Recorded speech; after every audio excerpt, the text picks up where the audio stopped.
atrapar al criminal. Bueno, eso era unos muñequitos de Huckleberry Hound. O Home, ¿cómo se dice? ¿Cómo anda usted, doctor Nelson Rodríguez Varela? No, era una versión mexicana de los muñequitos. A ver, doctor, me gustaría saber desde el punto de vista jurídico, ¿no? Primero, su primera impresión de este caso, que es como misterioso, 24 horas después no dicen nada. Bueno, mi impresión con respecto a eso no tiene mucho que ver realmente con quién podría ser la persona, porque en este momento sería demasiado pedir, Claro. Sería demasiado difícil establecer en términos específicos quién es la persona y cómo le aplicaría a esa persona específicamente la ley basado en cualquier compendio evidenciario que existiera. Pero mi impresión inicial es que está detenido por inmigración. Si hubiese sido detenido por un cargo criminal, lo hubiesen tenido que llevar frente a un magistrado en 24 horas, tendría una audiencia de fianza por lo menos en 3 días después de haber sido detenido, tendría una serie de garantías procesales inmediatas garantizadas por la Constitución. En un proceso criminal las cosas funcionan de una forma diferente. Tendrían que haberlo llevado frente a un magistrado, el gobierno tendría que probar que es un riesgo de que se podría escapar, que consideran que es un riesgo para la comunidad, un peligro para la comunidad, y solamente basado en esas pruebas es que un juez federal, un magistrado federal, en función de primera instancia, podría entonces detenerlo. Es mucho más fácil llevarlo a la Corte de Inmigración y llevarlo al centro de detención, donde entonces no tiene derecho inmediato a una audiencia de fianza, se demoran muchos más los procesos, tienen la habilidad de moverlo a cualquier parte del país que quieran y se dificulta mucho en términos de la privacidad que existe y la manera ejecutiva o la forma casi civil en la que funcionan las cortes de inmigración y los derechos que tienes en la Corte de Inmigración, ya que esas son decisiones administrativas hechas por un juez de inmigración donde no tienes derecho inmediato a comparecer. La fianza hubiera sido posible tal vez frente a un juez federal en un caso criminal, ya que por lo menos en este momento se presume que tiene una residencia en los Estados Unidos. Si lo llevas a inmigración primero, le quitan esa residencia, podrían también tener acceso a un proceso criminal después. A ver, vamos entonces a ver dos vertientes de este asunto. La primera, que fue realmente la que todos pensamos ayer, es que se trata de un represor, un colaborador del régimen castrista, ya retirado, que con mucha cara de palo viene y decide pasar su retiro aquí entre los que hasta ayer reprimió o persiguió o que formó parte del gobierno y ahora viene a Miami y no a Moscú ni a otro lugar a retirarse como le correspondería a un buen comunista, ¿verdad? Entonces, hay una lista y después vamos a tener otra entrevista porque hay quien tiene una lista de represores, de personas que están aquí, que fueron del buró político del partido, del MININ, etcétera. Eso. Pero 24 horas después, yo he pensado en la otra variante que mencioné de Juan Emilio Aboy. Usted tiene ahí que yo le pasé el artículo de cuando Juan Emilio Aboy fue detenido y he pensado que podría tratarse de alguien que ellos sospechan que es un espía, pero no lo han atrapado con las manos en la masa, porque no tienen las pruebas para demostrar que está espiando, pero entonces vienen y dicen, vamos a detenerlo por inmigración. Claro. Porque, y este es un precedente, Juan Emilio Aboy fue un buzo que perteneció a la Red Avispa. Los otros miembros lo señalaron y dijeron, él es un espía. Aquí vemos el artículo. Y dice, un tribunal de Estados Unidos determinó que Aboy violó una ley de migración que establece que un extranjero que ha recibido entrenamiento en espionaje debe registrarse en la Fiscalía General después de llegar al país. ¿Cómo es esto? Claro. Porque además de tenerte que registrar, ese caso fue un caso puramente de inmigración. Y claramente en esa situación el gobierno pudo probar de una manera administrativa de que él había tenido ese tipo de entrenamiento, era una persona que su proveniencia era de ese tipo de función y como no se reportó, entonces esencialmente comete un fraude de inmigración. En este caso tenemos un individuo que ha sido arrestado, que presuntamente está en un centro de detención de inmigración, porque claramente no ha ido a la Corte Federal, no estuvo ni ayer ni hoy frente a ningún magistrado, ni en Fort Lauderdale, ni en Miami, donde potencialmente podría estar si hubiera sido arrestado bajo esos cargos. No le han radicado cargos de fraude de inmigración de índole criminal, pero sí pueden radicarle esos cargos para tratar de invalidar su estatus legal en los Estados Unidos, basado en que mintió cuando no declaró como parte de su proceso de obtener esa residencia de que él había tenido una función como personal de inteligencia, de contrainteligencia, del MININT, haber recibido algún tipo de entrenamiento, ciertas cosas que tienes que declarar ante el Servicio de Inmigración para tú poder lograr esa residencia. Entonces, yo no le voy a dar el mismo crédito que le estamos dando que haya venido aquí a retirarse, porque también es posible que él haya venido aquí, haya mentido en no declarar la verdad con respecto al haber sido parte de esos organismos represores en Cuba, con la intención de continuar trabajando para el gobierno de Cuba, escondido detrás de una residencia de los Estados Unidos, para no llamar la atención, crear una vida aquí y vivir como cualquiera, pero seguir en función. Yo no estoy diciendo que eso es lo que haya pasado, pero en la medida en que estemos analizando diferentes posibilidades. Que ayer no la habíamos... Bueno, pero acuérdate también que aquí hablamos mucho acerca del caso de Rocha. Ajá. Y el caso de Rocha es interesante porque por muchos años él tuvo mucho que ver con la manera en que se enfocó la política norteamericana hacia el régimen de Cuba. Tanto fue así que él daba la idea de que la seguridad nacional de los Estados Unidos dependía de una Cuba fuerte. Y por muchos años se pensó eso. Por muchos años se creyó que esa era la vía en la que se tenía que ir. Ahora nos hemos dado cuenta que fue un espía. De hecho, tenemos una entrevista donde él dice exactamente eso. La idea era, mira, a los Estados Unidos le conviene más Raúl Castro, porque Raúl Castro controla que no haya un éxodo masivo. Claro. Que es lo mismo con que pero eso permitía personas que llegaran a los Estados Unidos escondiéndose detrás de una residencia para seguir en función del régimen. Claro. Hay una sola amenaza a la seguridad nacional de Estados Unidos de parte de esta Cuba, un país pequeño, un país débil, un país en bancarrota, como Carmelo Mesa Lago lo ha dicho siempre, y es que el día en que se pierda el control de parte del gobierno cubano sobre la situación nacional, se podría dar un éxodo masivo de cubanos viniendo hacia Florida.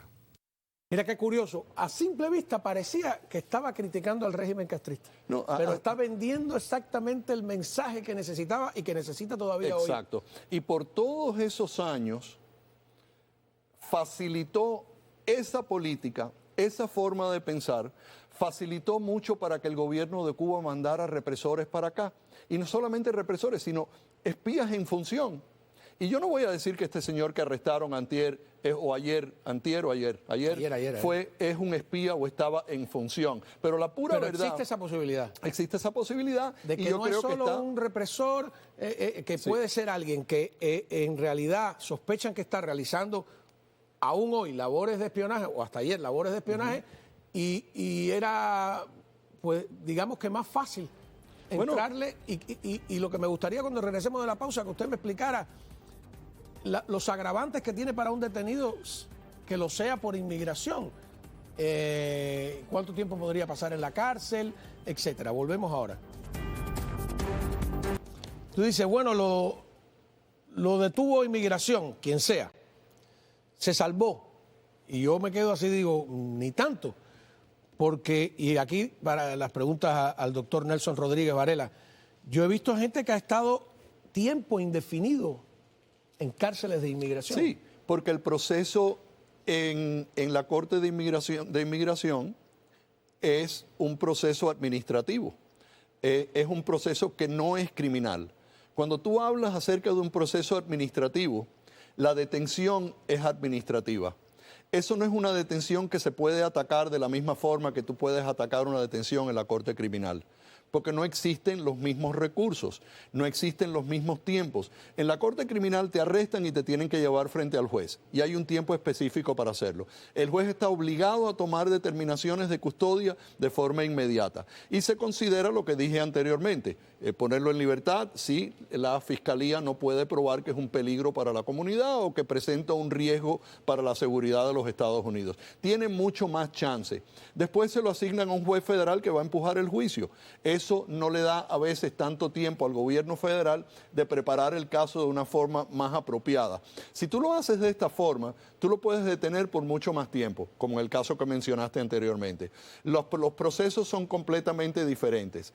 Lo que la Fiscalía tiene que entregar es muy diferente a lo que habría que hacer en una corte criminal. No tienes un derecho a un juicio por un jurado. Y por lo tanto no existen las mismas garantías procesales. Te pueden mover donde quieran en el país. Después del 9/11 hicieron eso y mantuvieron mucha gente basado en cargos de inmigración por un montón de tiempo, antes de que te dieran a ti esencialmente tu día en corte. Eso le da a la Fiscalía mucho más tiempo para investigar el caso, para ver si este señor o cualquier otro señor que esté arrestado bajo las mismas circunstancias se le puede hacer un caso criminal, que realmente si tú puedes probar fraude de inmigración en la Corte de Inmigración, probablemente tienes muchas posibilidades de probarlo en la Corte Criminal también, pero no tienes que llevarlo a la Corte Criminal y ofrecerle esas garantías procesales a priori. Lo puedes hacer después de que cumpla todo el proceso administrativo, vas y lo recoges, lo traes a la Corte Federal y lo acusas. Y eso da mucho más partido porque en mi opinión, y hemos visto cómo devuelven personas convictas a Cuba constantemente, cómo deportan personas a Cuba, deportar individuos que están en los Estados Unidos mintiendo acerca de sus propósitos aquí no es un castigo, no asusta a nadie con respecto a lo que está pasando. Ahora, si tú lo encausas, lo sometes a una situación delictiva, criminal, a un juicio donde podría entonces ser encontrado culpable, pues entonces tú tienes más posibilidades de castigar a esa persona como debe ser por violar las leyes norteamericanas. Aunque hemos visto en el pasado que a cambio de nada los Estados Unidos ha devuelto muchas personas a Cuba de una manera idiótica. No tengo la menor idea por qué lo harían, porque Cuba no tiene nada que ofrecer a cambio de los espías, no van a haber elecciones libres y mienten como siempre. Pero el proceso de los Estados Unidos es legítimo y debería de considerarse de esta forma. En este caso se está llevando inmigración para ganar tiempo, se está llevando inmigración para poderlo detener por más tiempo, en lo que potencialmente averiguan más cargos o más oportunidades de procesarlo. ¿Sabes que escuchándolo he pensado en una tercera posibilidad? De que, yo no sé, porque hoy estaba preguntando, ¿quién fue el que dijo que hoy iban a revelar el nombre y mostrar más videos? Y no encuentro de dónde salió eso. A lo mejor no lo enseñan. Pero es que en inmigración, en la Corte de Inmigración tú no tienes que divulgar esos nombres. Claro. En la Corte Criminal te tienen que presentar frente a un magistrado, ahí están los nombres, los apellidos, los cargos, tiene la Fiscalía que informarle al juez y al acusado exactamente por qué está detenido. En la Corte de Inmigración no es así. Y antes de que llegues a la Corte, antes de que tengas una posibilidad de hacer un caso de fianza en la Corte de Inmigración, puede pasar un montón de tiempo. No es lo mismo. Es una situación mucho más restrictiva para el acusado. Porque yo nunca había visto, yo no recuerdo, vamos a ver de nuevo la foto, ese misterio hollywoodense, le dije yo, pero de que te ponen una foto de espaldas, podríamos estar ante la posibilidad de que no nos enteremos en buen tiempo, o quizás de quién es, de que no tienen la menor intención de decirnos quién es. Podría ser, o que esa foto realmente tenga una relación a la persona que está acusada y no, o que fue arrestada, y que no sea una foto de archivo de algún tipo, simplemente para no divulgar la persona. Yo no estoy diciendo que sea así, y mi mente no está muy diseñada a especular. Puede ser cualquier cosa. Pero realmente hasta que esa foto no se valide con esa persona, no te podría decir. Yo creo que para opinar ahora mismo, específicamente sobre el caso, hay que esperar a tener un poco más de información. Me gusta eso que dice usted, de que su mente no está diseñada para especular. La mía está diseñada para especular. Bueno. Porque muchas veces, es que primero en Cuba aprendimos a leer entre líneas. O sea, los periódicos oficiales te enseñaban una cosa y tú dices, no, pero en realidad lo que está pasando es otra, ¿no? Porque escondía la verdad. Bueno, entonces, y eso, aquí, eso es un don de especular de una forma precisa. No de manera amarillista, sino con detalles. Aquí está, precedente de Aboy, un espía al que detuvo inmigración y no el FBI. Pero a ver por qué una persona que viene a los Estados Unidos de Cuba, que ha tenido que ver con el gobierno de Cuba, ha sido represor o lo que sea, viene aquí a los Estados Unidos, dice la verdad y pide asilo para que no lo devuelvan a Cuba en función de haber cooperado con el gobierno de los Estados Unidos. Mucha gente lo ha hecho así. Sí. Pero otra gente viene y miente y no lo dice esperando que no lo descubran. La pregunta mía es, ¿por qué? ¿Por qué esa persona no está diciendo lo que tiene que decir y dice la verdad? Porque a lo mejor tiene una función. Claro, en Cuba, si saben hacer algo, es engañar. Saben esconder las cosas. Saben proponer personas aquí en los Estados Unidos de una manera que pasen desapercibidos. Y mientras tanto surge la red avispa, surgen un montón de casos. El caso de Rocha, 30 y tantos años en función. Y ahora es que nos venimos a dar cuenta por alguna razón o por otra. Eso es increíble, Cao. A mí me cuesta trabajo pensar que eso sucede por casualidad. Pero algo tiene que estar pasando para que eso ocurra así. Pero fíjense aquí, volvemos al caso de Aboy, de la red avispa. El Tribunal de Estados Unidos determinó que Aboy violó una ley de inmigración que establece que un extranjero que ha recibido entrenamiento en espionaje debe registrarse ante la Fiscalía. Cada vez que el FBI o las autoridades norteamericanas te dicen que tú has recibido entrenamiento, eso te están diciendo otra cosa más, que tú eres un espía consciente o fuiste un espía consciente. Porque si tú recibiste entrenamiento, no fue que tú creías que ibas a ir a las Olimpiadas. Tú sabes para qué recibiste entrenamiento, que es lo que pasó con los profesores Álvarez de FIU. ¿Cierto? Que mucha gente, no, eran unos pobres infelices equivocados. No, el FBI dijo que recibieron entrenamiento.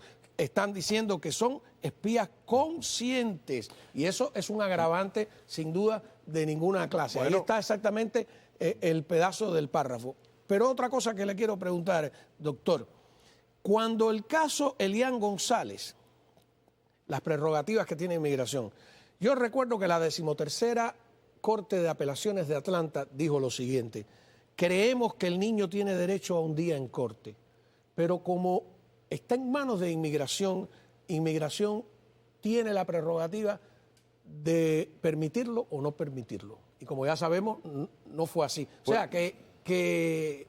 Claro, yo creo que fue una equivocación hacer lo que hicieron, de la forma que lo hicieron. Y debía de haber tenido su día en corte y no debían de haberlo entregado de la forma que lo entregaron. Hay mucha gente que quedó muy disgustada con eso, muy disgustado con la administración. Pero también es una administración que hemos visto que no tiene ningunos dientes contra Cuba. Permiten que viaje aquí ese señor, un abogado americano recibiendo dinero del régimen para que represente a Juan... al padre de Elian. Al padre de Elian. Ese caso fue verdaderamente un asco desde el punto de vista procesal. Pero si te pones a pensar... Pero te dice los poderes que tiene inmigración. Sí, los poderes que tiene inmigración y la falta de garantías procesales que existen no solamente a veces para el acusado, sino para las personas que tienen un interés en el caso, como fue la familia del niño Elian González aquí en Miami. Pero es muy fácil cuando inmigración puede tomar estas decisiones sin ninguna repercusión. Y hemos visto cantidad de personas que han venido aquí a los Estados Unidos de Cuba, que han hablado las cosas como son y se han quedado y hoy en día viven entre nosotros. Pero el haber venido aquí a los Estados Unidos de la forma que vino este señor presuntamente, y tenemos que esperar a ver exactamente cuáles son las pruebas, yo creo que ese caso sí lo vamos a ver en las Cortes. Si no, no estamos en medio de una administración que yo pienso que van a ser muy benevolentes contra Cuba. Yo creo que hay un nuevo sheriff en el pueblo que no solamente ha buscado a este señor, sino que van a buscar algunos más, y yo presumo que esto no va a ser el último caso de esa índole. Aquí tiene que haber mucha gente, Cao, escondidos de la misma forma. Pero ya por último, antes de pasar, usted como abogado, yo como periodista cubrí el caso, y hubo varios casos, el de Mariano Fajet, el de la red avispa, y mi impresión es que no es fácil para la Fiscalía demostrar ante un jurado espionaje, porque la gente no entiende de espionaje. Y un abogado habilidoso puede enredar la pita de una manera donde de repente necesitas unanimidad, ¿no? Y el nivel de prueba es el nivel de prueba mayor que existe en cualquier corte. Entonces tienes que ir con una cantidad de pruebas muy evidentes y a veces prefieren, pues, usar, y ya tenemos aquí un deseo, utilizar a inmigración. Bueno, pero exacto, y utilizas a inmigración por ese propósito de que tú puedes detener a esa persona de forma administrativa. Pero vimos inclusive en el caso de Rocha que los Estados Unidos no acusaron a Rocha de los cargos que realmente Rocha se merecía haber sido acusado, donde la evidencia realmente estaba ahí. Y negoció un acuerdo que, bueno, podría ser el fin de la vida de Rocha, pero al final yo no creo que le pusieron los cargos que realmente se le debían de haber puesto, y no estoy seguro por qué razón. Y, si me permite, y no voy a especular. La producción, yo especulando aquí. dos cosas más que he descubierto observando los temas de espionaje. Una, muchas veces el FBI no quiere llevar a un juicio a un espía porque para poderlo condenar tiene que revelar una serie de información que no quiere que se haga pública, o tiene que llevar unos testigos que no quiere que aparezcan en la luz pública, aunque puede ocultar, yo sé, determinadas cosas. O sería muy bochornoso hacerlo por las propias acciones del gobierno que permitió por tanto tiempo que eso ocurriera de esa forma. O sea, que hay mucha, no siempre. Y luego lo otro que he descubierto es que no son tan duros con el espionaje como uno cree, porque tienen también la presión de, bueno, yo capturé al espía A, ruso, por ejemplo, y lo condené a cadena perpetua. Pero entonces los rusos te pueden coger al espía B, que lo tiene también Estados Unidos en Moscú, y condenarlo a cadena perpetua. Sí, claro. Entonces, esas son por eso vemos los intercambios a cada rato. Hay un montón de consideraciones extralegales, digamos. Sí, pero esas son consideraciones que vienen más bien, y yo lo recuerdo, durante la Guerra Fría, durante aquellos momentos entre Rusia y los Estados Unidos donde estaba ocurriendo. Hoy en día los chinos son espías y los otros son espías y funciona de forma diferente. Con Cuba no debe haber ninguna relación de devolverle a nadie a Cuba, porque Cuba no tiene nada verídico que ofrecer en este caso. Totalmente de acuerdo. Si quieres presionar a Cuba, no puedes entrar en negociaciones migratorias. No, para nada. Están desesperados, están diciendo, estamos listos para recibir aquí deportados. Sí, está bien. Ahora cambia la cosa porque tienen alguna preocupación. Y aquello se está desmoronando. Es un cascarón. Aquello es un caos. Y esto es solamente un nivel más que estamos viendo, donde ahora yo me imagino que van a seguir buscando personas, están sacando información de alguna parte. No sé si Rocha estará cooperando con respecto a algunas otras cosas, que eso también cabe la posibilidad. Claro, otra cosa. Y no estoy diciendo muchas que veces no lo quieren haciendo. llevar a la fiscalía porque lo que quieren es que hable. Es posible por este tiempo. Cuéntame, se lo van más. a proponer. Se lo van a proponer. Bueno, muchísimas gracias, doctor, de verdad. Fíjese, cuando regresemos vamos a tener